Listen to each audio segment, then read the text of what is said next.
नमस्ते, Radhe Radhe, hello everyone. तो जैसा कि आप सबको पता है कि हम दो टीचर्स मिलके आपको क्लासेस प्रोवाइड करते हैं। तो आप सबको हम जनरली स्लाइड से पढ़ाते हैं, तो हमारा इंटरेक्शन हो नहीं पाता है। तो थंबनेल देखकर तो आप ये समझ ही गए होंगे कि आज हम किस बारे में बात करने वाले हैं। तो हम बात करने वाले हैं आज कि कैसे एक परफेक्ट नोट से, जैसा कि हमने प्रिपेयर किया था अपने ग्रेजुएशन के टाइम पे, आप भी मेरी तरह एक कॉलेज टॉपर और आपकी सेकंड टीचर की तरह एक गोल्ड मेडलिस्ट बन सकते हैं। तो आज इस वीडियो में हम यही जानेंगे। पहले मैं अपनी जर्नी शेयर करूंगी, फिर आपकी सेकंड टीचर अपनी जर्नी शेयर करेंगे। उसके बाद हम आपको नोट्स बताएंगे कि किस तरीके से हम नोट्स बनाते हैं, कैसे हम आपको पढ़ाते हैं। इस वीडियो में मैं बताऊंगी अपनी जर्नी। मैं भी आपकी तरह एक एवरेज स्टूडेंट क्लास 12 तक थी। मैंने भी कोई बहुत तीर नहीं मारा है और ना ही कॉलेज टॉप करके कोई बड़ा काम किया है। बस मैं ये चाहती हूँ कि जो मैंने अपने टीचर से सीखा, जो चीज़ें मैंने जानी, मैं आपके साथ शेयर करूँ। आपको पता होना चाहिए कि किसी भी एग्ज़ाम में अच्छे मार्क्स स्कोर करने के लिए या अच्छा करने के लिए आपके पास एक परफेक्ट नोट्स होना बहुत ज़रूरी है। तो मैंने भी अपनी जर्नी में यही किया। मैं भी 12th तक एक एवरेज स्टूडेंट थी, लेकिन मैंने 12th के बाद बीएससी में मेहनत करना शुरू किया। मैंने अपने टीचर्स की गाइडेंस में बहुत सारे अच्छे नोट्स बनाने शुरू किए। उसके बाद एक मेन बात, उसे रिवाइज़ करते रहना सबसे ज़्यादा ज़रूरी है। आप नोट्स बना के रख लें और उसको रिवाइज़ नहीं करते हैं, तो इससे आपका कुछ नहीं होने वाला है। उसे रिवाइज़ करना, टाइम मैनेजमेंट करना कि कैसे आप उसको रिवाइज़ करते रहेंगे। और एग्ज़ाम में आपको, मैंने एक चीज़ जो अपने टीचर से और सीखी कि एग्ज़ाम में आपको केवल 3 घंटे मिलते हैं। उन 3 घंटों में ही आपका जो परफॉर्मेंस होता है, उसी का रिज़ल्ट आपको मिलता है। तो वो परफॉर्मेंस मैटर करता है। उसके लिए जब मैं अपने एग्ज़ाम्स दे रही थी, तो मैं 8 दिन पहले या 10 दिन पहले उसके लिए प्रैक्टिस करती थी कि मैं 3 घंटे बैठ के लिख सकती हूँ या नहीं लिख सकती हूँ। उसके लिए आपके प्रीवियस ईयर पेपर आते हैं, जो हम लोग सॉल्व भी करवाएंगे आपको, जो मिलते रहते हैं। तो आपको एक आइडिया लगेगा कि हाँ, आप अपना टाइम मैनेज कर पा रहे हैं या नहीं।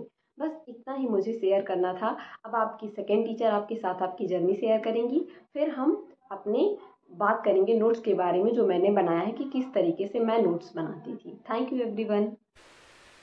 Hello students. तो जैसा कि अंकिता मैम ने आपको ब्रीफ किया कि एकेडमिक जर्नी में सब्जेक्टिव राइटिंग में किस तरह से आप जो है बहुत अच्छा परफॉर्म कर सकते हो, नोट्स कैसे प्रिपेयर कर सकते हो और नोट्स को प्रेजेंट अल्टीमेटली आपको एग्ज़ाम में कैसे करना है, ये सारी चीज़ें बहुत मैटर करती हैं।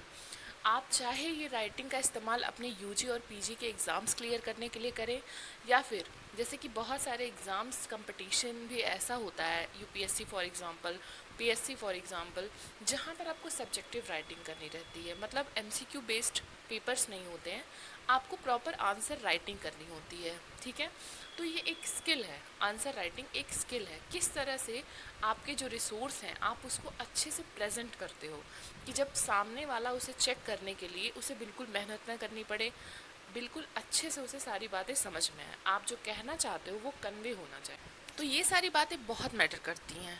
और हम अपने आप को कैसे एलिजिबल समझते हैं आपको समझाने के लिए, तो हम लोग ने भी जब तक कॉलेज में रहे अच्छा परफॉर्म किया, चीज़ें अच्छे से मतलब अपने टीचर को समझा पाए, मार्क्स भी अच्छे आ जाते थे। Although I am not in the favour of marks कि मार्क्स डिफाइन करते हैं कि आप कितने अच्छे हो पढ़ने में, आप कितने टैलेंटेड हो, बट फिर भी अगर आपका टास्क है कि आपको कोई चीज़ को समराइज़ करना है या किसी चीज़ का आंसर आपको बताना है, तो उस टास्क को आप कितने अच्छे से परफॉर्म करते हो, ये आपके लिए एक जजमेंट का काम करता है। ठीक है, तो ये बात हो गई। मैं ये नहीं कहती हूँ कि हर कोई जो कॉलेज टॉप करता है उसी के लिए स्कोप है, बट हाँ, आप ट्राई कर सकते हो और अपने लेवल पे आप अपना बेस्ट देने की कोशिश कर सकते हो कि किस तरीके से आप बेस्ट वे में अपनी बात को सामने वाले को समझा रहे हो। ठीक है, थ्रू आंसर राइटिंग। तो अब फर्दर आपको अंकिता मैम समझाएंगी आगे कि एक प्रॉपर नोट का फॉर्मेट क्या होता है। एग्जाम्पल देके वो बताएंगे कि किस तरीके से आपको अच्छा नोट बनाना है और आप किस तरीके से अपने यूजी और पीजी में बहुत ही अच्छा स्कोर कर सकते हैं, और ये स्किल आपको आगे भी काम करेगी। तब तक के लिए पढ़ते रहिए, बढ़ते रहिए, कीप लर्निंग, कीप ग्रोइंग।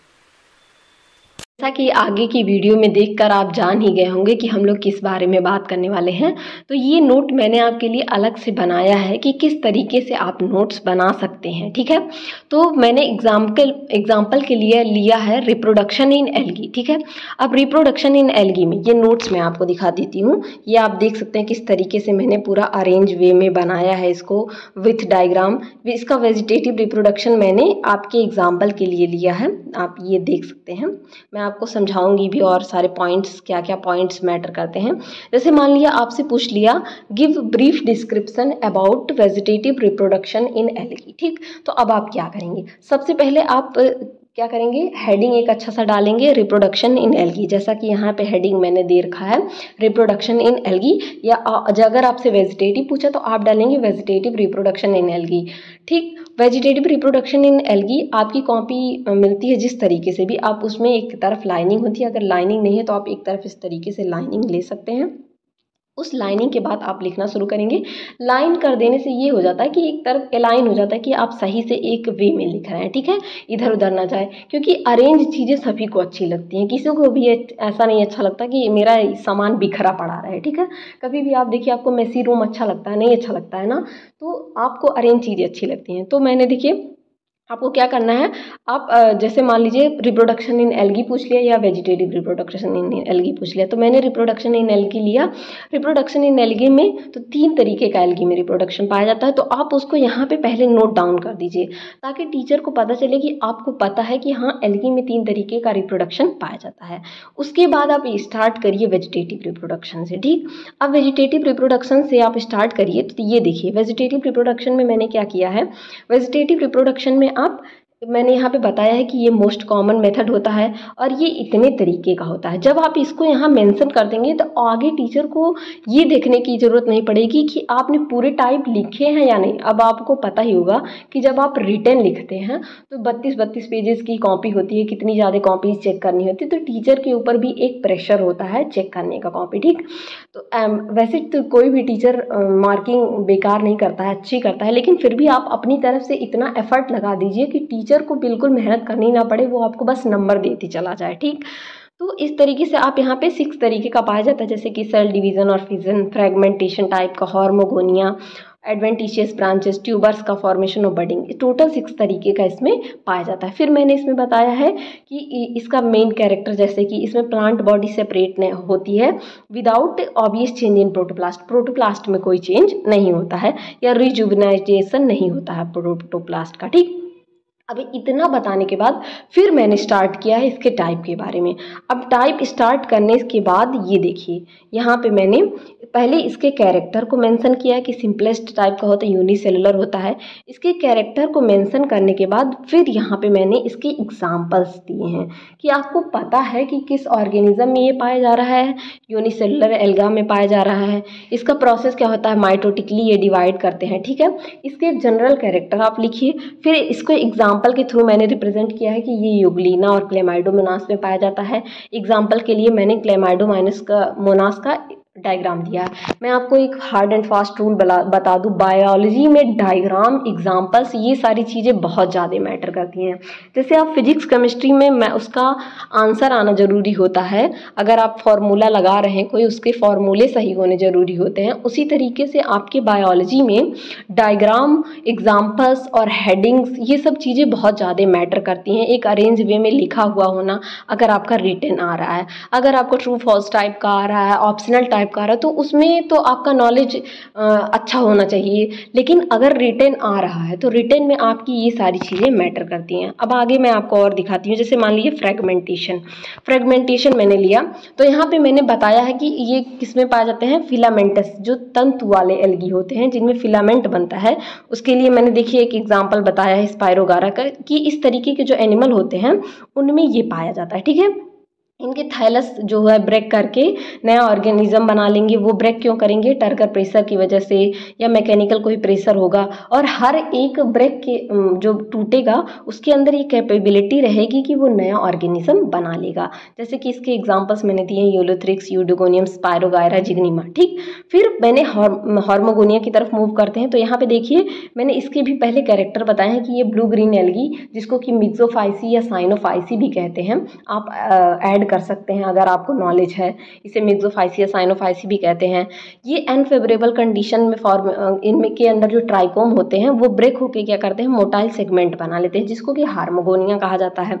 अब इनके एग्जांपल्स जैसे कि मैंने नॉस्टॉक ऑसिलेटोरिया बनाया है, तो मैंने एक एग्जांपल हार्मोगोनिया का यहाँ पे बना के आपको ऑसिलेटोरिया में दिखा दिया है।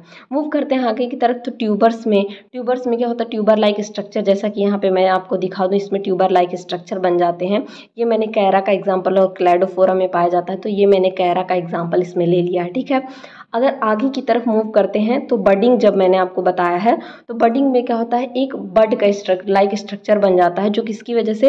इनके अंदर जो वेसिकल्स ये बन रहे हैं उसके प्रोलिफरेशन यानी कि उनके डिवाइड होने की वजह से बनता है, और ये सेपरेट होकर नया ऑर्गेनिज्म बना लेंगे, जैसे कि प्रोटोसाइफॉन। तो यहाँ मैंने एक एग्जाम्पल दिया है प्रोटोसाइफॉन का कि इस तरीके का इसमें पाया जाता है। ठीक है, अगर आगे मूव करें एसेक्सुअल रिप्रोडक्शन में, तो एसेक्सुअल रिप्रोडक्शन में भी पहले मैंने इसका देखिए जनरल कैरेक्टर बताया है कि इसमें प्रोटोप्लास्ट का रिजुविनेशन होता है, प्रोटोप्लास्ट डिवाइड होता है, इसमें बॉडी के इनके बाहर की तरफ सेल वॉल पाई जाती है। ठीक है, इनमें फर्दर डिवाइडेशन होता है एल्गी का। अब इसमें भी मैंने ये बताया है कि ये मेनली दो टाइप के होते हैं, या तो मोटाइल स्पोर के थ्रू बनेंगे या तो नॉन मोटाइल स्पोर के थ्रू बनेंगे। ठीक है, इस तरीके से। ठीक है, जिनमें फ्लैजिला पाया जाएगा, और नॉन मोटाइल स्पोर में भी दो तरीके के, थिक वॉल्ड और थिन वॉल्ड, फिर उनके एग्जाम्पल्स मैंने बताए हैं।